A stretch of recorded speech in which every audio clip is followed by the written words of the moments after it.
പണം സമ്പാദിക്കാൻ hard work ചെയ്യുന്നു. But is your money working hard for you? നിങ്ങൾ സമ്പാദിക്കുന്നതിന്റെ ഭൂരിഭാഗവും ഒരു FD അക്കൗണ്ടിലാണ് സേവ് ചെയ്യുന്നതെങ്കിൽ ദ ആൻസർ ഈസ് നോ. ഒരു FD അക്കൗണ്ടിൽ നമുക്ക് 6 to 7% ഇൻട്രസ്റ്റ് മാത്രമാണ് ജനറലി കിട്ടുന്നത്. പക്ഷെ ഇതേ സമയം ഇന്ത്യയിലെ ഇൻഫ്ലേഷനും അത്ര തന്നെയുണ്ട്. സോ ബേസിക്കലി നിങ്ങൾ FD ആയി ഇടുന്ന ക്യാഷിന് പ്രത്യേകിച്ച് ബെനിഫിറ്റ് ഒന്നും ഇല്ല എന്നതാണ് സത്യം. ഇതേ സമയം നിങ്ങൾ ഇൻവെസ്റ്റ് ചെയ്യുന്നത് ഒരു മ്യൂച്വൽ ഫണ്ടിലാണെങ്കിൽ അവിടെ നിങ്ങൾക്ക് 12 to 15% വരെ റിട്ടേൺസ് കിട്ടും. ദാറ്റ് മീൻസ് ഇൻഫ്ലേഷനെയും ബീറ്റ് ചെയ്യുന്ന റിട്ടേൺസ് ആയിരിക്കും അത്.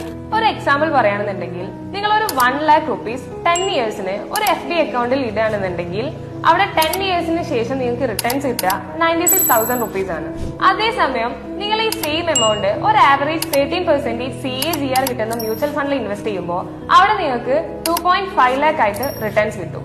മാത്രമല്ല അവിടെ ഒരു ആവറേജ്ലി 7% ഇൻഫ്ലേഷൻ ഉണ്ടായാലും അതിനെ ബീറ്റ് ചെയ്യുന്ന രീതിയിലുള്ള റിട്ടേൺസ് ആയിരിക്കും മ്യൂച്വൽ ഫണ്ടിൽ ഉണ്ടാവുക. ഇനി നിങ്ങൾക്ക് മ്യൂച്വൽ ഫണ്ട് റിലേറ്റഡ് ഡൗട്ട്സിനോ അസിസ്റ്റൻസിനോ ഈ വീഡിയോ ഷെയർ ചെയ്ത് DM ചെയ്യാവുന്നതാണ്. നമ്മുടെ SEBI രജിസ്റ്റേർഡ് MFD നിങ്ങളെ ഹെൽപ്പ് ചെയ്യുന്നതാവും. Follow for more.